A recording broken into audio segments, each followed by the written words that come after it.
Hi friends. నేను రీసెంట్గా కేరళ టూర్కి వెళ్ళానండి.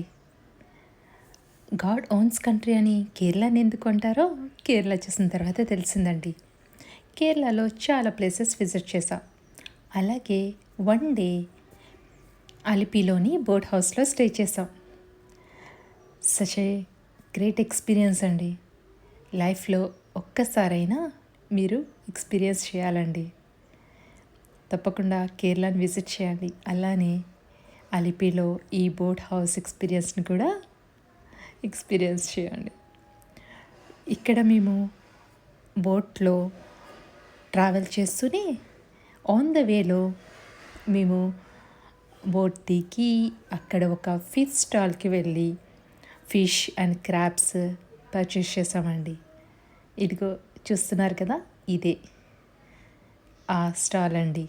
ఇక్కడ మనకి ఫ్రెష్గా లైవ్ క్రాబ్స్ కానీ ఫిషెస్ కానీ ప్రాన్స్ కానీ దొరుకుతాయండి. అది ఆయన చూపిస్తున్నారు కదా, క్రాబ్స్ అండి. ఈ క్రాబ్స్ మేము పర్చేస్ చేసాం. చాలా ఎక్స్పెన్సివ్ అండి.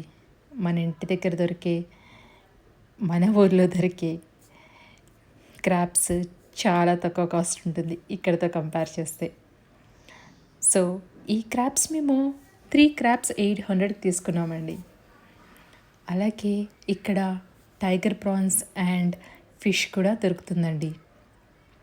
బోట్లో ఏం పెట్టారా, మీరు ఇక్కడ కొనుక్కొని కుక్ చేసుకుంటున్నారు అనుకోవద్దు. మనకి బోట్లో సెపరేట్ కిచెన్ ఉంటుంది, 2 కుక్స్ ఉంటారు. వాళ్ళు మనకి ప్యాకేజ్లో ఫుడ్ కూడా ప్రొవైడ్ చేస్తారు. కాకపోతే దాంట్లో ఇదిగో ఇలా టైగర్ ప్రాన్స్ కానీ క్రాబ్స్ కానీ మనకి ప్రొవైడ్ చేయరు.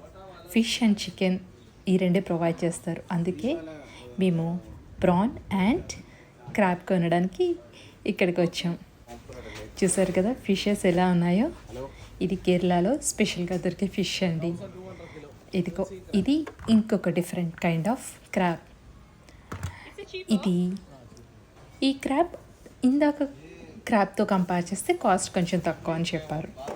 అలానే కాస్ట్ తక్కువ అని ఏదో చీప్గా వచ్చేయట్లేదు, కంపారిటివ్లీ కాస్ట్ తక్కువ.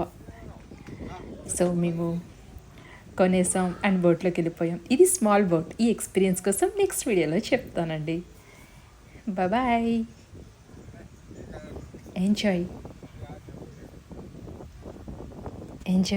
Every moment is a special moment.